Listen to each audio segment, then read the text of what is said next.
तकनीकी खामी या चूक, हादसे में कोई भूल?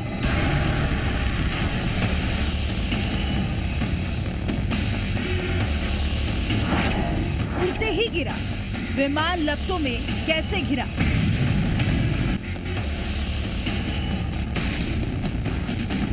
उड़ते ही क्रैश हुआ, विमान टुकड़ों में कैसे बदला?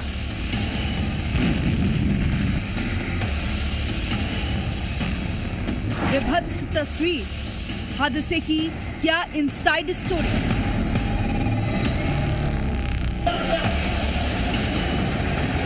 ड्रीमलाइनर की उड़ान, कैसे इतना बड़ा नुकसान?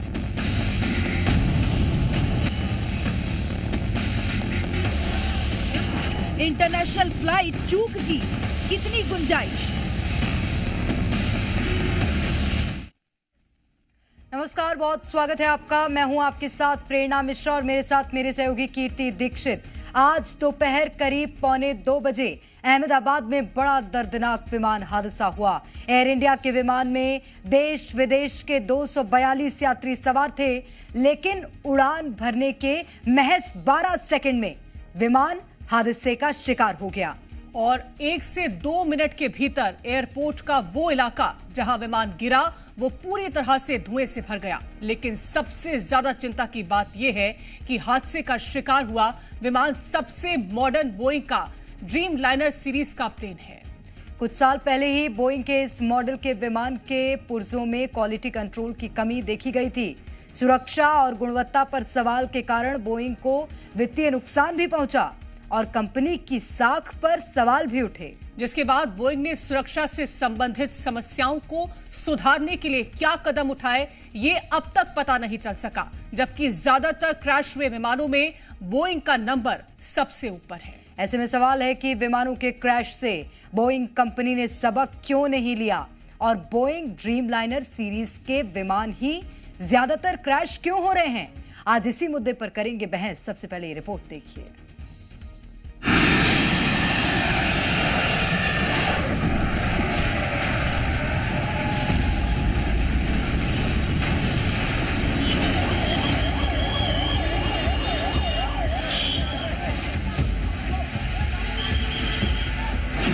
अहमदाबाद एयरपोर्ट से एयर इंडिया के प्लेन ने जैसे ही उड़ान भरी,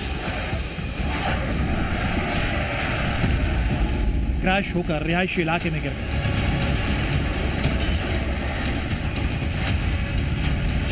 उसके बाद आसमान में सिर्फ आग की लपटें और धुएं का गुबार दिख रहा था। आसपास चीख पुकार मची हुई थी। रिहायशी इलाकों से निकलकर लोग आसमान में उठते धुएं की तरफ भागने लगे। हादसे के बाद सामने आए एक वीडियो में प्लेन के कुछ टुकड़े छत पर दिखाई दे रहे थे और आसपास के इलाके में अफरा तफरी मची। चूंकि ये प्लेन रिहायशी इलाके में गिरा है तो आशंका है कि यात्रियों के अलावा भी कुछ कैजुअलिटीज हो सकती है। हादसे के बाद का एक और वीडियो देखिए। प्लेन क्रैश बिल्कुल बिल्डिंग के पास हुआ है। ऐसा लग रहा है जैसे बिल्डिंग के जलने से ही धुआं निकल रहा हो। आसपास के लोग उस बिल्डिंग की तरफ जाते हुए दिखाई दिए। हालांकि अब आग पर काबू पा लिया गया है, मगर बिल्डिंग को जबरदस्त नुकसान पहुंचा है। ये भीषण हादसा रिहायशी इलाके में हुआ है तो अलग अलग एंगल से वीडियो बनाए गए हैं जो देखने में काफी भयावह लग रहे हैं। अब हम आपको वो तस्वीर दिखाते हैं जो हादसे के ठीक बाद बनाई गई। क्रैश के बाद वहां क्या माहौल था, कैसे आसपास के इलाकों में अफरा तफरी मची हुई थी। हादसे की ये 5 तस्वीरें देखिए। कैसे टेक ऑफ करते ही प्लेन क्रैश हो गया। ब्लास्ट की आवाज से पूरा इलाका दहल गया। लोग दहशत में आ गए क्योंकि आसमान में दूर दूर तक सिर्फ धुआं ही धुआं दिखाई दे रहा है। धुएं से आसपास का इलाका भर गया। जहां प्लेन क्रैश हुआ वहां बिल्डिंग में आग लग गई थी, जबकि प्लेन का मलबा रिहायशी इलाकों में गिरा दिखा, जिससे मकानों को जबरदस्त नुकसान हुआ है। फिलहाल विमान हादसे में घायल लोगों को अस्पताल में भर्ती कराया जा रहा है।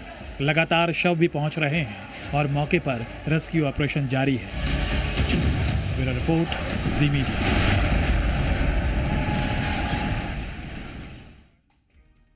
और एक बड़ा विमान हादसा हुआ और इसमें आपको बता दें कि 242 जो कुल मिलाकर के संख्या बताई जा रही है जो विमान में सवार थी, 241 लोगों की मौत हो चुकी है, क्योंकि माना यह जा रहा है और जिस तरह की तस्वीरें निकल के सामने आई हैं कि एक यात्री इसमें सुरक्षित है, जिसको चोटें आई हैं उसे भी अस्पताल पहुंचाया गया है। लेकिन दुखद ये पूरी घटना रही है और जानकारी ये भी निकल के सामने आई है कि पूर्व मुख्यमंत्री भी इसमें उनकी भी मौत हो गई है, क्योंकि वो भी इस विमान में सवार थे।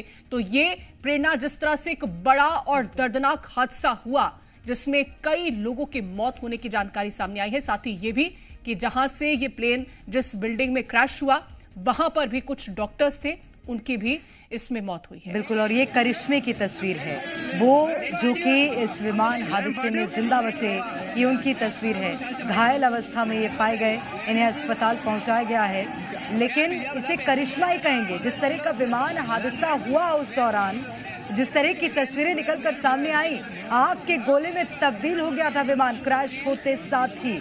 उसके बाद एक शख्स जो जिंदा बचे हैं, ये उनकी तस्वीर सामने आई है, उन्हें भी अस्पताल में भर्ती कराया गया है, उनका उपचार जारी है। 242 यात्री इस विमान में सवार थे, 10 क्रू मेंबर्स थे, इसमें 2 पायलट थे और इसी के साथ 242 यात्रियों में 53 ब्रिटिश नागरिक थे और 7 के आसपास लगभग पोर्चुगीज बताए जा रहे हैं जो कि इसमें सवार थे। इसी के साथ एक कनाडाई नागरिक जो कि इसमें सवार था और लगभग 169 यात्री जो थे वो भारतीय थे। और गुजरात के पूर्व मुख्यमंत्री विजय रूपाणी भी इसमें सवार थे। दूसरी तस्वीर जो हम आपको दिखा रहे हैं वो उनका आखिरी वीडियो है जो इस वक्त हम आपको टीवी स्क्रीन पर दिखा रहे हैं। विजय रूपाणी जो कि लंदन जा रहे थे अपने परिवार से मुलाकात करने, उनसे मिलने के लिए, फ़ोन पर बात करते हुए एयरपोर्ट में, ये उनका आखिरी वीडियो, कंधे पर बैग टांगे हुए नजर आ रहे हैं।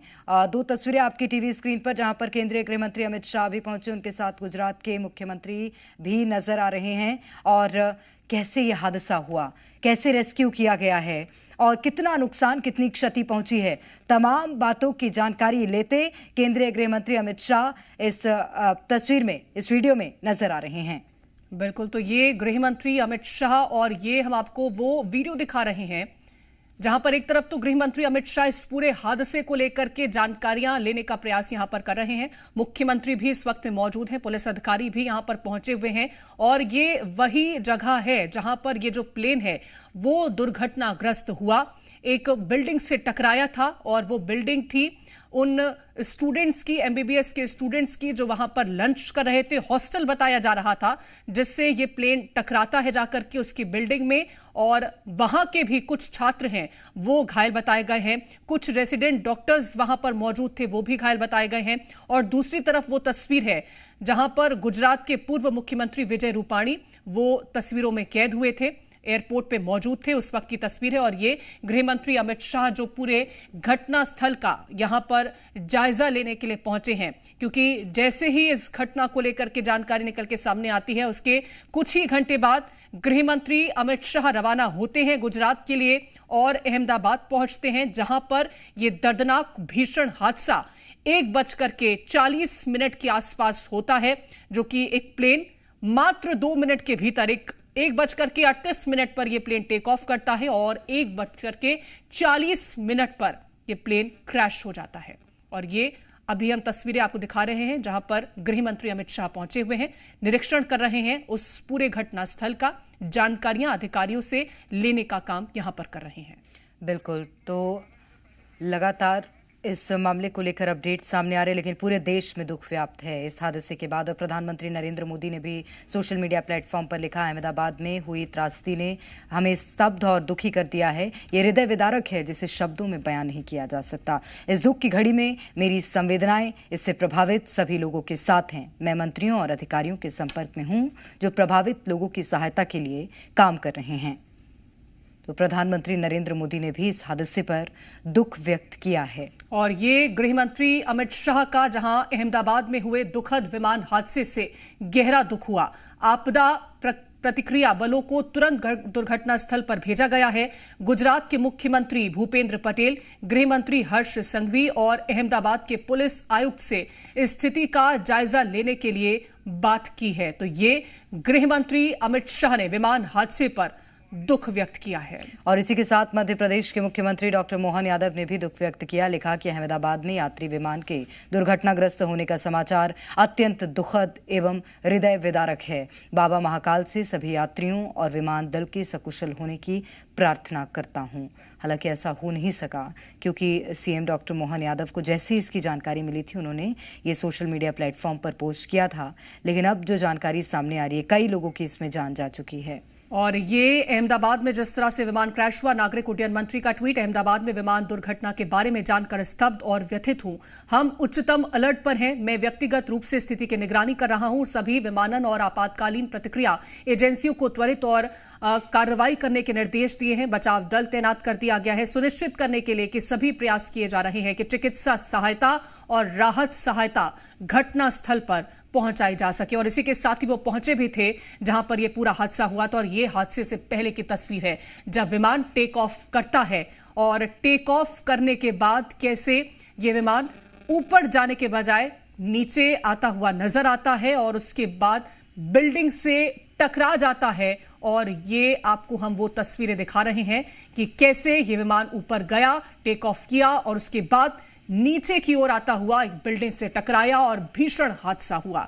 और ये विमान के भीतर की तस्वीर है और ये सभी यात्री इसमें बैठे हुए नजर आ रहे हैं, सामान रख रहे थे, ज्यादा वक्त भी नहीं बीता था, बस बैठे भर थे कि ये प्लेन जैसे ही टेक ऑफ करता है लोगों के चेहरों पर वो खुशी देखने को मिल रही है जो लंदन जा रहे थे। कोई अपनों से मिलने के लिए लंदन जा रहा था, कोई कामवश लंदन जा रहा होगा। तमाम अलग अलग वजह से लोग लंदन के लिए उड़ान भरते हैं और ये प्लेन के भीतर की तस्वीर है। सब कुछ सामान्य तौर पर प्रेरणा नजर आ रहा है, लेकिन अंदाजा इस बात का किसी को नहीं रहा होगा कि मात्र 2 मिनट के भीतर स्थितियां कितनी विपरीत और कितनी दर्दनाक हो जाएंगी।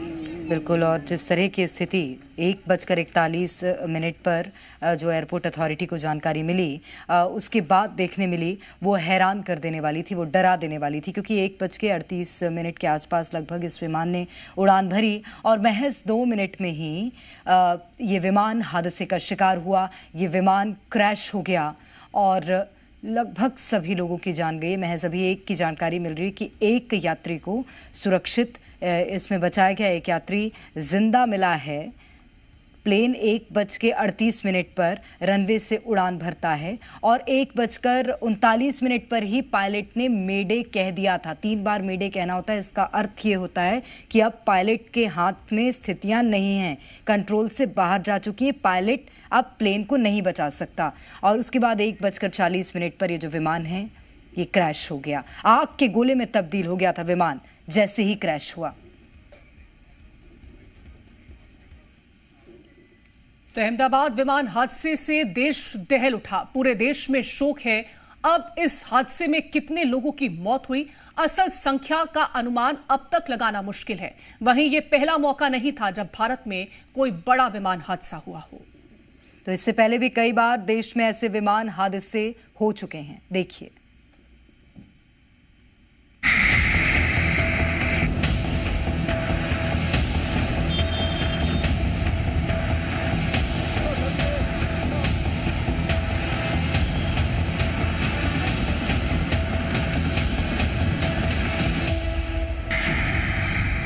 एयर इंडिया के जिस विमान ने अहमदाबाद से लंदन के लिए उड़ान भरी थी, उड़ान भरने के कुछ ही देर बाद हादसे का शिकार हो गई।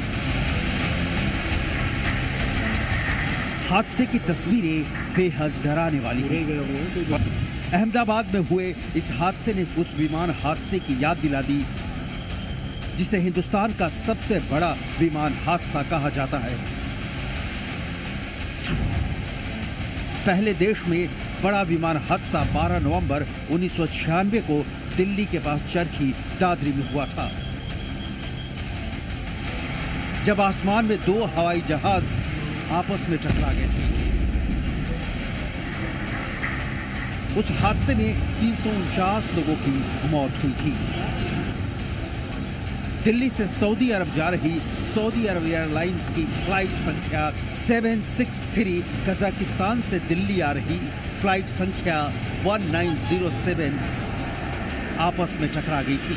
ये विमान हादसा दुनिया के सबसे बड़े विमान हादसों में से एक था और भारत का सबसे भयानक विमान हादसा था। हालांकि दोनों विमान विदेशी थे, लेकिन दिल्ली से सऊदी अरब जा रही फ्लाइट में ज्यादातर यात्री भारतीय थे। हवा में दो विमानों के टकराने की ये देश की पहली घटना थी। इस हादसे में विमान में सवार सभी यात्रियों की मौत हो गई थी। इसके अलावा भारत के दूसरे बड़े विमान हादसों की बात करें तो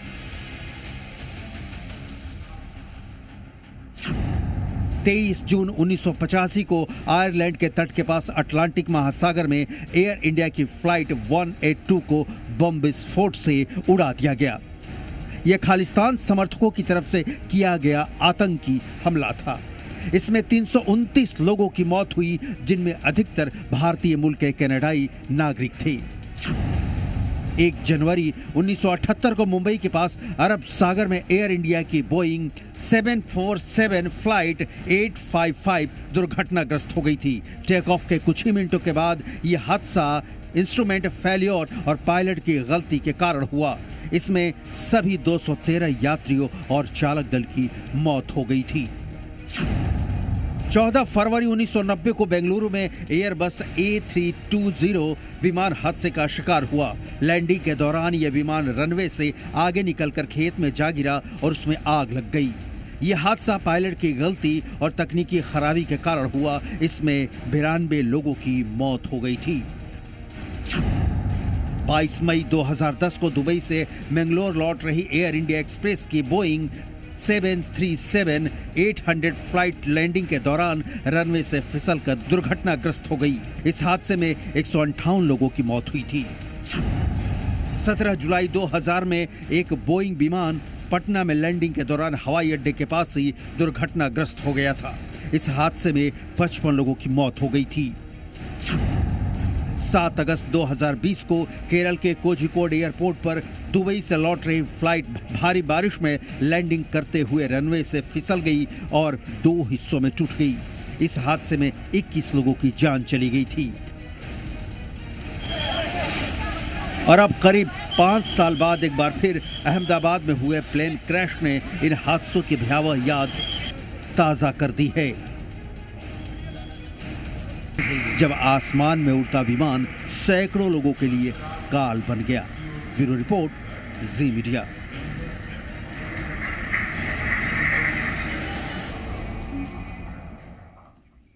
और चलिए बातचीत करेंगे। हमारे साथ इस वक्त पायलट उपेंद्र सिरोठिया जी जुड़ गए हैं। बहुत स्वागत करती हूँ सर आपका जी मध्य प्रदेश छत्तीसगढ़ में। और आज जो हादसा हुआ है वो पूरे देश के लिए आज काला दिन बन गया है। अहमदाबाद में आज लोगों ने मौत की उड़ान भरी है। कुछ जानकारियां मैं आपसे चाहूंगी, जब अमूमन इस तरह के हादसे होते हैं यहाँ पर चूक किसकी होती है, और इस हादसे में आप क्या समझ पाए अपने अनुभव के अनुसार बताइएगा। देखिए, मेरी जो जानकारी रही है उस हिसाब से एयरक्राफ्ट एकदम फुली फ्लाएबल था, क्योंकि जब भी एयरक्राफ्ट को हम टेक ऑफ करते हैं तो उसका पूरा एयरक्राफ्ट का एयरवर्दी होता है, इंजीनियर के द्वारा उसको सर्टिफाइड किया जाता है, तभी एयरक्राफ्ट को उड़ान किया जाता है।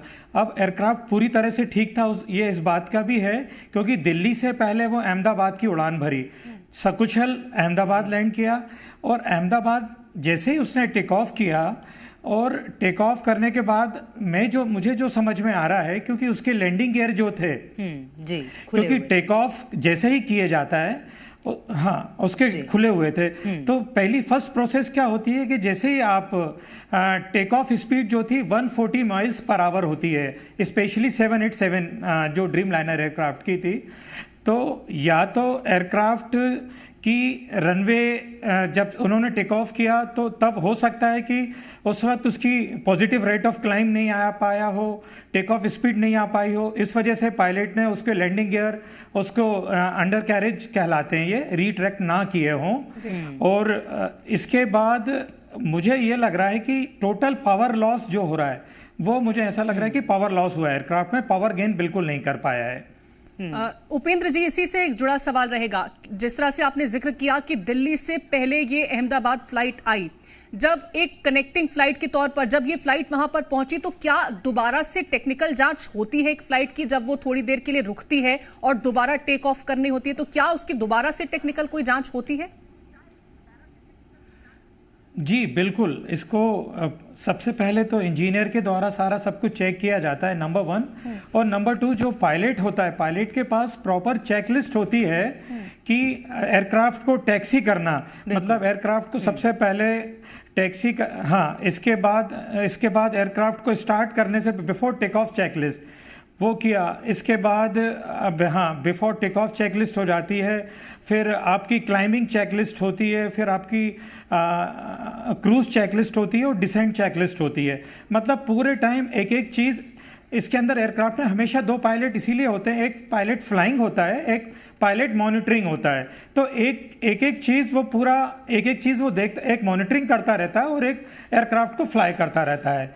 और जो पायलट कैप्टन सुमित सब्बरवाल इस फ्लाइंग को एयरक्राफ्ट को जो फ्लाई कर रहे थे, वो बहुत ही ज़्यादा तजुर्बेकार और बहुत ही एक्सपर्ट पायलट माने जाते थे। निश्चित रूप से, लेकिन उसके बाद जब ये हादसा हुआ है तो जी सर, मैं लौट रही हूँ उपेंद्र जी आपके पास। वो कई तरह के सवाल खड़े कर रहे हैं। विपुल सक्सेना जी हमारे साथ एविएशन एक्सपर्ट जुड़ गए हैं। विपुल जी, आप सुन पा रहे हैं मुझे? Yeah, I can hear you. विपुल जी, ये जो हादसा हुआ है ये दुखद भी है और कई तरह के सवाल भी खड़े कर रहा है। क्योंकि आप एविएशन एक्सपर्ट हैं सर, इसलिए मैं विमान के मॉडल को लेकर, विमान के पार्ट्स को लेकर आपसे सवाल करूंगी। इससे पहले हमने एक रिपोर्ट भी दिखाई बोइंग को लेकर, जो कि अमेरिकी कंपनी है जो विमान के पार्ट्स बनाती है। इससे पहले जब 2020 में हादसा हुआ था, वो भी एयर इंडिया का विमान था, वो भी मेरे ख्याल से बोइंग का ही था। 2025 में जो हादसा हुआ है वो भी बोइंग के द्वारा ही निर्मित पार्ट्स के एयरप्लेन में हादसा हुआ है। तो क्या ऐसे में बोइंग कंपनी पर सवाल उठना लाजमी है? देखिए, जब तक इन्वेस्टिगेशन में ये प्रूव नहीं हो जाए कि इसमें डेफिनेटली कोई मेजर फेलियर हुआ है, या तो दोनों इंजन फेलियर जैसे स्पेकुलेशंस हैं, I am just talking about speculation now without using my own analysis which I will come to later. तो अगर अपन मानते हैं कि दोनों इंजन फेल हुए तो it's a big question mark on Boeing. अगर कोई स्ट्रक्चर में कुछ फेल हुआ है then question mark on Boeing. Now coming to this particular model of the aircraft, because Boeing ने बहुत मॉडल बनाए हुए हैं। So this particular aircraft was a upgraded version of aviation technology with a new technology advancement. And if you take a survey of air travellers, they prefer to fly by Dreamliner than other aircraft. Okay. Because this aircraft is very comfortable to fly, a lot of leg space, and has a very safe track record. Though when it was introduced for about 2 years, it had some teething problems because this aircraft was made using various outsourced work on the aircraft, which took time to align with the complete quality measures and all that. But thereafter there has been absolutely very clean record of this aircraft, and people have been quite happy about it. Now coming to this particular accident, if you want I can talk about that, otherwise we can go back to your question about नहीं sir, quality. आप कृपया बताइए कि किस तरह से हादसा हुआ, आपको क्या समझ में आ रहा है सर? तो मेरा असेसमेंट जो है, अभी during day time I think 10-15 TV channel पे आ चुका हूँ, तो नई नई पिक्चर्स दिखने में आ रही है। अभी लास्ट चैनल पे जब मैं था, उन्होंने मुझे एक अलग से वीडियो दिखाई जो सोर्स उन्होंने बताया नहीं मेरे को, लेकिन उस सोर्स को अगर मैं देखता हूँ तो उसमें मुझे दिख रहा है कि जहाज क्लीन टेक ऑफ कर रहा है। बट जब टेक ऑफ कर रहा है तो जहाज का जो टेक ऑफ एटीट्यूड है, डायरेक्शनल एटीट्यूड है, वो इतना ऐसा है जैसे कि बहुत स्ट्रॉन्ग क्रॉस विंड थी। ठीक है ना, जब स्ट्रॉन्ग क्रॉस विंड होती है तो वो काफी चैलेंज पोज करता है एयरक्राफ्ट के इंजन के लिए, और उसको बोलते हैं विंड शेयर की पॉसिबिलिटीज होती हैं, जिससे कई बार इंजन की जो थ्रस्ट है उसमें वेरिएशन आ जाता है। दूसरी चीज जो मैंने देखी कि एयरक्राफ्ट क्रैश करने के टाइम पे उसके अंडर कैरेजेस जो होते हैं, व्हील्स जो बोलते हैं अपन, वो डाउन थे। उस हाइट पे व्हील्स का अप नहीं होना, वो भी एक इंडिकेशन है कि ऐसा क्यों नहीं किया। क्योंकि व्हील अगर डाउन रहता है तो होता क्या है, बेसिकली वो ड्रैग इंक्रीज करता है, जो कि एक्स्ट्रा पावर की डिमांड करता है, और अगर आप नहीं करोगे तो वो आपको सिंक कराएगा। तो ये नई नई चीजें मुझे दिख रही हैं, but then I will not go to any conclusion, but what I am saying is that engine failure, I completely rule out. Pilot error, I completely rule out. But then I think somewhere there has been a problem of some technical glitch where pilot could not control this aircraft.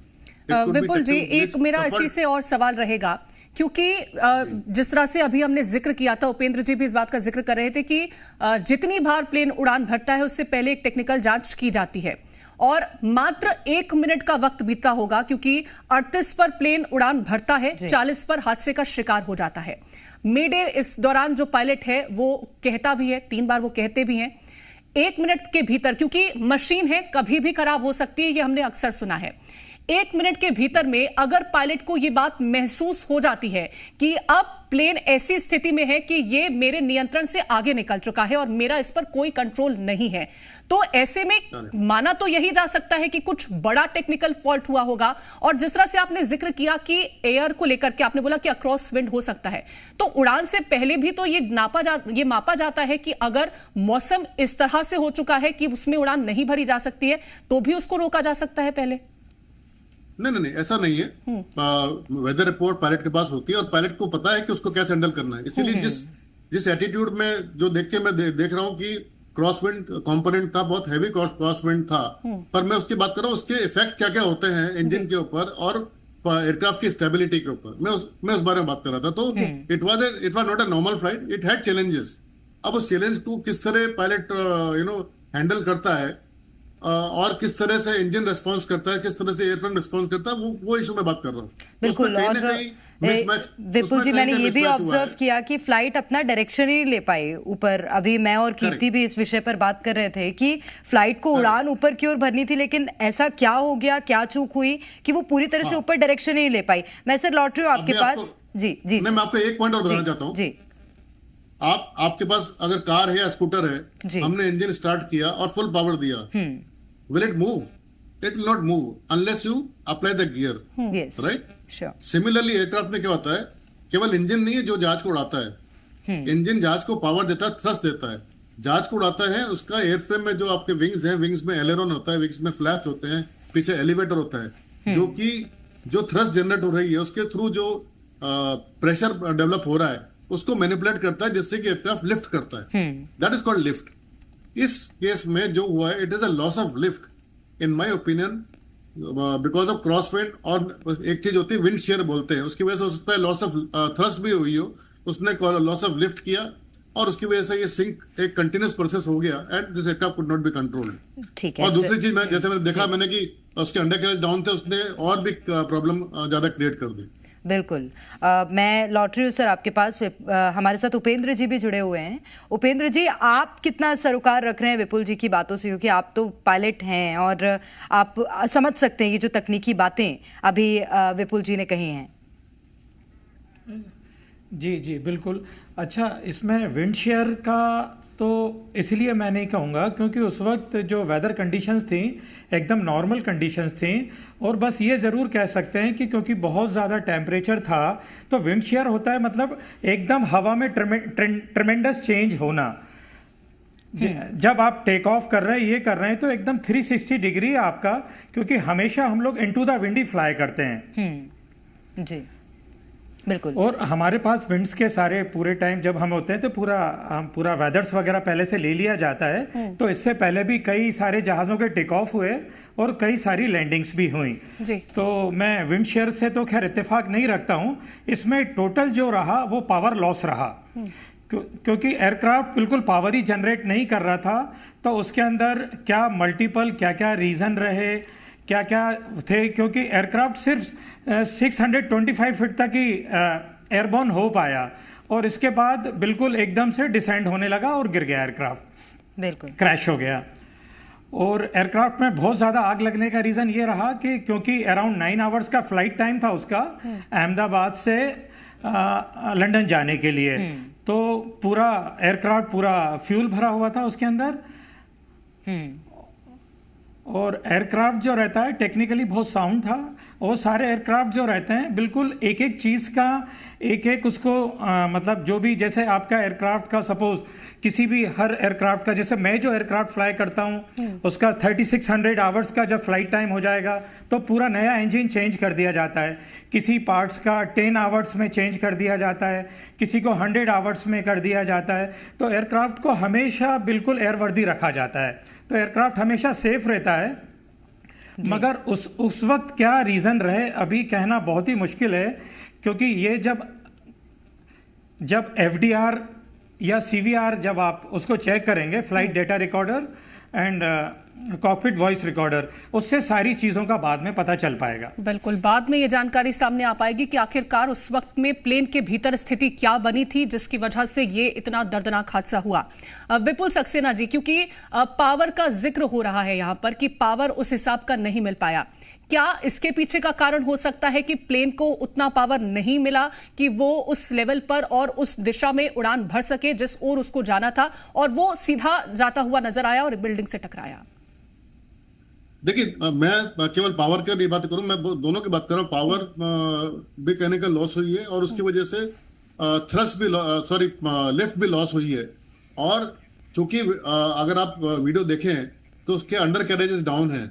जब under carriage down होते हैं वो further power की demand करता है, और अगर आप एडिशनल पावर नहीं दोगे तो आपका उसमें सिंक आपको जनरेट हो जाता है। और सिंक एक ऐसी चीज है, एक बार डेवलप हो गई उसको रिकवर करना के लिए आपको much more power you require what a normal flight requires. तो I think कहने का ये सब complicated issues हुए हैं जिसकी वजह से ये एक्सीडेंट हुआ है। And because aircraft take off leg में था और लंबी फ्लाइट के लिए था, फुल फ्यूल था, इससे जो आग का जो इम्पैक्ट था जी, डेंजरस इम्पैक्ट है, बहुत ज्यादा डेंजरस हो गया और इतने लोगों की लॉस ऑफ लाइफ हुआ। बिल्कुल, मैं सर उपेंद्र जी से सवाल लूंगी, क्योंकि उपेंद्र जी अभी आप कॉकपिट वॉइस रिकॉर्डर का जिक्र कर रहे थे और ब्लैक बॉक्स, मुझे अभी जानकारी नहीं मिल पाई है कि ब्लैक बॉक्स बरामद कर लिया गया है नहीं, या कॉकपिट वॉइस रिकॉर्डर, इसकी रिपोर्ट्स कब तक आ जाती हैं? क्योंकि असल कारण क्या थे इससे और ज़्यादा स्पष्ट हो पाएगा, तो रिपोर्ट कब तक आती है सर, इसकी मुझे समझना है। इसके लिए सारी जो DGCA की टीम पूरी एक्टिव हो चुकी है, और इसके अंदर अभी इतनी जल्दी तो मतलब सबसे पहले तो क्या क्या आप मतलब सारे मतलब क्या क्या सुरक्षा, बाकी जनहानि की सुरक्षा, ये सारी चीज़ों को पहले देखा जा रहा है। इसके बाद सारी फिर धीरे धीरे सारी मतलब अभी तो क्योंकि आगे मतलब एक तरह से एयरक्राफ्ट में ही अभी क्या कंडीशन में क्या है, क्या सारी चीज़ें देखना, तो अब इस चीज़ को जो भी टेक्निकल एक्सपर्ट हैं, जो भी DGCA की NTSB वगैरह की टीम है, वो सारी चीज़ों को लुक आफ्टर करेगी। उपेंद्र जी, क्योंकि ये जिस तरह का हादसा है और आमतौर पर हमने और भी कई सारे विमान हादसे देखे हैं, अगर इस बार का ये जो हादसा हुआ और इससे पहले जो हादसे हुए हैं, क्या उसमें असमानता देखने को मिली है, और क्या इससे पहले भी हमने देखा है कि इसी तरह का कोई हादसा हुआ हो और उसका क्या कारण सामने निकल के आया हो? मुझे जो लगता है कि ये इस तरह का अभी देखा जाए तो ये मतलब फर्स्ट टाइम इस तरह का हादसा मुझे लग रहा है। ज़्यादातर हादसे हालांकि देखे गए या तो टेक ऑफ के टाइम पे होते हैं या लैंडिंग के टाइम पर ही होते हैं, कुछ ना कुछ टेक्निकल रीजंस की वजह से, मगर इस तरह का हादसा ये अभी काफ़ी दिनों बाद ऐसा सुनने में आया है। ये मतलब मेरा यही सवाल था उपेंद्र जी कि अमूमन मैंने लैंडिंग के टाइम पे बहुत से हादसे देखे, और इसीलिए क्योंकि मुझे भी जानकारी जुटाना इस क्षेत्र की अच्छा लगता है, मैंने पढ़ा इमरजेंसी लैंडिंग, बेली लैंडिंग और नॉर्मल लैंडिंग, लेकिन टेक ऑफ के टाइम पे और वो भी इतनी जल्दी कि 1 मिनट के अंदर इतना बड़ा हादसा हो गया है। इसमें तो ग्राउंड टीम की भी कुछ तो गलती या कुछ तो चूक होगी ना, कि उन लोगों ने टेक्निकल कोई ऐसा एरर था जिसको वो भांप नहीं पाए, जांच नहीं पाए, क्योंकि जैसे कि आप भी बता रहे हैं कि जो पायलट थे वो अनुभवी थे। अगर अनुभव था, लैंडिंग गियर को हमें ऊपर करना है, बंद करना है, ये तो एकदम नॉर्मल सी चीज होती है। मैं एक विमान की यात्री होने के नाते बता सकती हूँ, तो वो तो पायलट थे, उनको तो इसकी जानकारी होगी। फिर क्या समझ पा रहे हैं आप? देखिए, जो हर एयरक्राफ्ट की एक एक टेक ऑफ स्पीड होती है, यूजुअली उसी स्पीड पे आने के बाद उसको एयरक्राफ्ट को रोटेट कर लिया जाता है, टेक ऑफ कर लिया जाता है।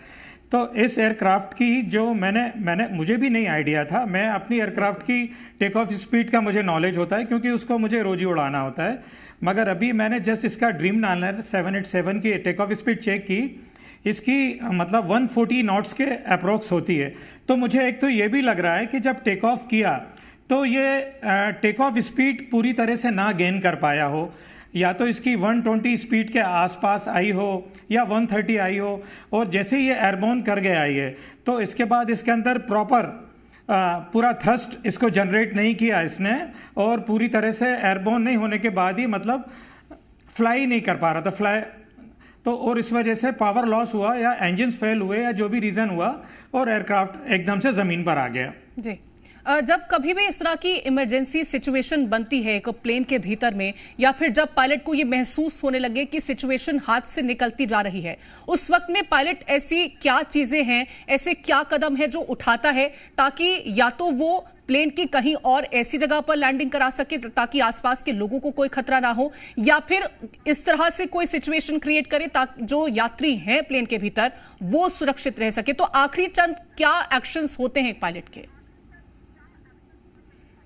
मैम देखिए, जैसे कि सबसे पहले हम लोग बिफोर टेक ऑफ जो चेक्स लिस्ट होती है उसमें से पूरा उसको पहले एक एक चेक लिस्ट को पूरा एक पायलट के द्वारा, जो पायलट मॉनिटरिंग कर रहा है और जो पायलट फ्लाइंग कर रहा है, पायलट इन कमांड है, तो पायलट मॉनिटरिंग एक एक चेक लिस्ट को बोलेगा कि बिफोर टेक ऑफ आपने ये एक्शन लिया, ये एक्शन लिया, तो वो कहता है check check check done, right.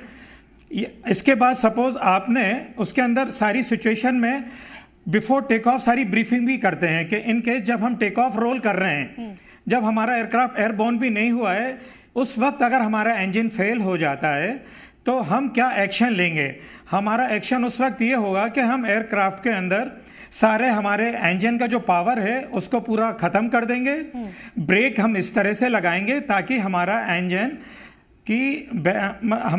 मतलब रनवे पर ही रुक जाए। अगर इन केस हमारी टेक ऑफ स्पीड आ जाती है और हमारा एक इंजन फेल हो जाता है, तो हम एयरक्राफ्ट को टेक ऑफ करेंगे, हमारा पॉजिटिव रेट ऑफ क्लाइम आ जाएगा, तो लैंडिंग गियर अप करेंगे, उसको पूरा फ्लाई करेंगे और वापस उसको पूरी उड़ान ना भरते हुए पूरा सर्किट बना के वापस उसको सुरक्षा से लैंड कर लेंगे। तो ये सारी प्री फ्लाइट ब्रीफिंग हम लोग ऑलरेडी करते हैं, सारे एक्शन से लेते हैं करने से पहले। बिल्कुल। जब हमारी 1 घंटे 2 घंटे की फ्लाइट में हम ये सारी चीजें करते हैं, तो ये तो 9 आवर्स की फ्लाइट थी जी। तो और ऑलरेडी जो पायलट थे वो दूसरों को भी सिखाया करते थे, ऑलरेडी इंस्ट्रक्टर थे। बिल्कुल, लेकिन बावजूद तो ऑलरेडी वो तो उन्होंने सारी चीजें की होंगी, बावजूद के ये हादसा हो गया, राइट। यात्रियों की जान को लेकर भी सवाल था, और अमूमन हम देखते हैं कि टेक ऑफ से पहले ही जो कैबिन क्रू होता है वो समझा देता है यात्रियों को कि अगर कोई इमरजेंसी सिचुएशन आती है तो उस दौरान आपको क्या करना है। लेकिन सर मुझे लगता है कि यहाँ पे तो वो सिचुएशन ही नहीं बन पाई कि यात्री भी कुछ समझ पाए, और ऐसा हादसा हो गया। बिल्कुल ठीक है,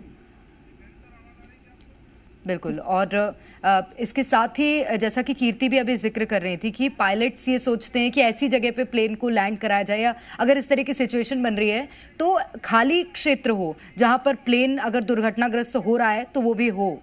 लेकिन यहाँ पर ये भी नहीं हो सका क्योंकि रिहायशी इलाका था, कोई ऑप्शन नहीं था पायलट के पास, कुछ नहीं हो सका और वो बिल्डिंग से टकरा गया। कितने नुकसान का अभी आपको अनुमान लग रहा है? प्लेन के हिसाब से कितना नुकसान वहां पर 2 इमारतों को मुझे लगता है प्रभाव पड़ा है, उससे लोगों की जान को कितना नुकसान हो सकता है? मैम सबसे बड़ा नुकसान तो ये है कि इतनी बड़ी जनहानि हो गई है। 242 पैसेंजर्स थे, और इसके बाद मुझे आप ही लोगों के द्वारा, जी न्यूज़ के द्वारा, मीडिया के द्वारा ये पता चल पा रहा है कि जहाँ पर क्रैश हुआ है वो भी वहाँ पर कोई मेडिकल कॉलेज का हॉस्टल वगैरह था, वहाँ पर भी कुछ ना कुछ मतलब कुछ कैजुअल्टी हुई हैं। तो सबसे बड़ी तो मतलब देखिए, प्रॉपर्टी की हानि होना, किसी भी तरह की कोई हानि होना, वो एक मतलब उसको चीज़ को तो मतलब भरपाई हो सकती है, मगर जन हानि होना मतलब लोगों की जान चली जाना, ये मतलब इसकी भरपाई होना तो बहुत ही मुश्किल है। बिल्कुल, और जिस तरह से लोगों की आज जान गई है उसकी भरपाई न कभी हो सकती है न कभी हो पाएगी। हमारे साथ एक और खास मेहमान जुड़ गए हैं, जितेंद्र भार्गव जी हैं, एविएशन एक्सपर्ट हैं। बहुत स्वागत है आपका जितेंद्र भार्गव जी। जितेंद्र भार्गव जी, मैं आपसे समझना चाहूंगी क्योंकि आज ये जो हादसा हुआ अहमदाबाद में, इसके पीछे आप क्या खामियां समझते हैं? क्या वो फॉल्ट हुआ होगा 1 मिनट के भीतर में, जहां पर एक प्लेन उड़ान भरता है और मात्र 2 मिनट के भीतर में एक बड़ा हादसा हो जाता है? देखिए, ये बहुत गलत होगा अगर कोई कमेंट करने लग जाए, स्पेकुलेट करने लग जाए कि ये कारण पॉसिबल है कि आज की दुर्घटना हुई तो इसलिए हुई। एयरलाइन इंडस्ट्री में एक स्टैंडिंग ऑपरेटिंग प्रोसीजर है, वो इंडिया में ही नहीं दुनिया के हर एक भाग में इम्प्लीमेंट किया जाता है कि अगर कोई दुर्घटना होती है तो airline, aircraft manufacturer, regulatory agency इसकी इन्वेस्टिगेशन करती है कंक्लूजन पे आने के लिए कि क्यों एक्सीडेंट हुआ। अब हम ये कहें कि ये पॉसिबल रीजन है और इसलिए ऐसे हो सकता है और गलत साबित हो जाए, in the heat of the moment anybody can become an expert and start giving his comment कि ये कारण है। क्योंकि जैसे कि अक्सर जो कारण होते हैं एक्सीडेंट के टेक ऑफ लैंडिंग के वक्त, अगर वेदर बुरा हो तो हमको सब मालूम है अहमदाबाद में सनशाइन थी, visibility was very good. Plane को देखा जाए, Dreamliner 787-800 plane is a good aircraft with a good safety track record.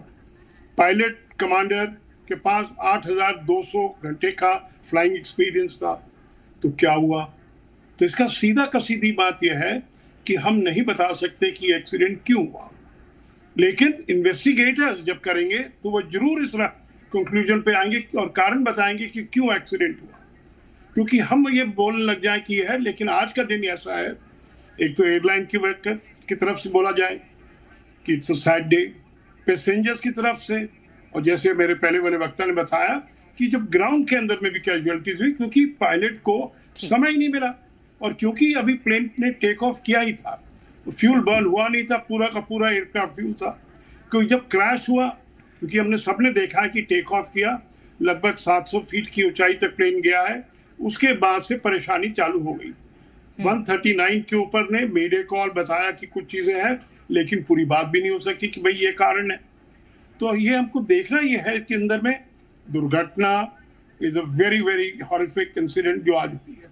Casualties are very high which is not happened very often in Indian aviation industry. Kanishka plane को छोड़ दीजिए, लेकिन जब ये हम देखते हैं कि क्या कारण है, plane is good, pilot is good, weather is good, बहुत सारे फैक्टर्स कुछ, तो let the DGCA and airline, Boeing company, क्योंकि सबकी प्रतिष्ठा का सवाल उठ जाता है इसमें, बिल्कुल they will come to a very fair conclusion कि ये चीज है, और ये इसलिए भी किया जाता है कि करेक्टिव एक्शन लिए जाए। मैं ये अक्सर लोगों को बताता हूँ कि आप आज से 50 साल का पहले का एविएशन सेफ्टी ट्रैक रिकॉर्ड देखें, 30 साल के पहले का देखें, 10 साल के पहले का देखें, पिछले 5 साल के देखें। While the number of passengers flying has increased many-fold, number of flights operated has gone up significantly, but the number of accidents per million passengers flown or per million takeoffs and landing has gone down.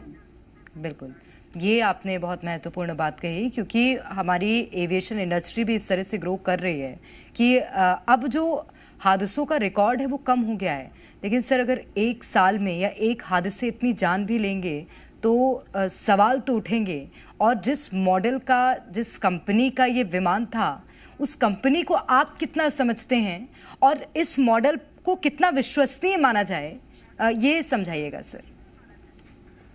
देखिए, पहले क्या था कि Boeing का एक बहुत बड़ा नाम था, उनके ऊपर कोई उंगली नहीं उठाता था कि उनके प्लेन में कमियां हैं।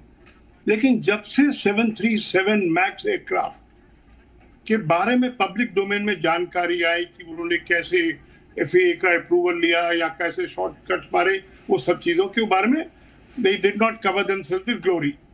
कारण यह है कि आज लोग सवाल पूछ रहे हैं। लेकिन जब हम ड्रीमलाइनर हवाई जहाज को देखते हैं कि ये हवाई जहाज एयर इंडिया ने ऑर्डर किया था, जब ये हवाई जहाज बनना शुरू भी नहीं हुआ था, असेंबली लाइन से एक हवाई जहाज भी बाहर नहीं आया था। लेकिन 2010-11 के अंदर में जब कुछ एयरलाइन ने पॉइंट आउट किया कि ये डेफिशिएंसीज हैं, बोइंग ने एक एडवाइजरी इशू की तमाम एयरलाइन को, उस समय 7-8 एयरलाइन इस प्लेन को यूज करती थी, कि आप इन प्लेन को ग्राउंड करिए टिल सच टाइम हम ये शॉर्टकमिंग को ओवरकम ना कर दें, इसका सोल्यूशन ना ढूंढ लें। उसके बाद 2011 के बाद में जब से प्लेन दोबारा उड़े कोई प्रॉब्लम नहीं हुई है। तो यू कांट से कि बोइंग इज एट फॉल्ट या कि बोइंग ने कुछ गलतियां की हैं। Let's wait, let the investigation get over कि क्या चीजें हैं, क्या कारण है, क्योंकि सरकार भी चाहेगी कि हम पूरे इसको रूट कॉज पे जाएं कि ऐसा क्यों हुआ।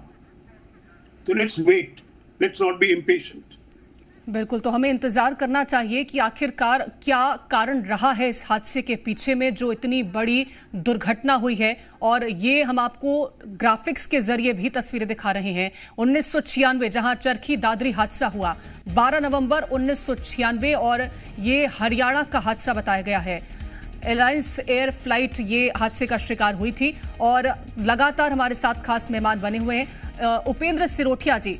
अगर मैं एक इंटरनेशनल फ्लाइट को और एक डोमेस्टिक फ्लाइट को समझूं और चैलेंजेस को समझूं कि आखिरकार क्या चैलेंजेस हो सकते हैं इन फ्लाइट्स में, तो वो क्या रहते हैं? एक पायलट के तौर पर आप इन दोनों फ्लाइट्स को कितना अलग पाते हैं और उसमें क्या ऐसी चीजों को रखा जाता है कि एक इंटरनेशनल फ्लाइट किस तरह से तैयार की जाती है, किस तरह से उनमें जो व्यवस्थाएं होती हैं, जो चाहे तो फ्यूल को लेकर के बात करते हैं, चाहे पावर को लेकर के बात करते हैं, वो कितनी अलग होती हैं?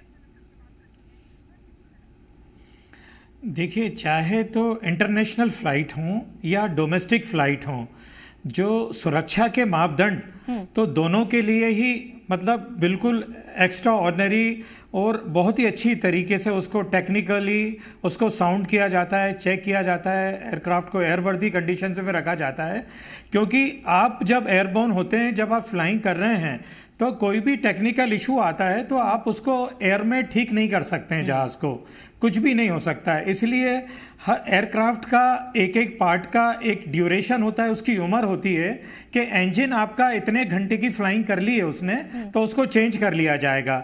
उसको पार्ट्स की इतने घंटे उसको फ्लाई कर लिया है तो चेंज कर लिया जाएगा।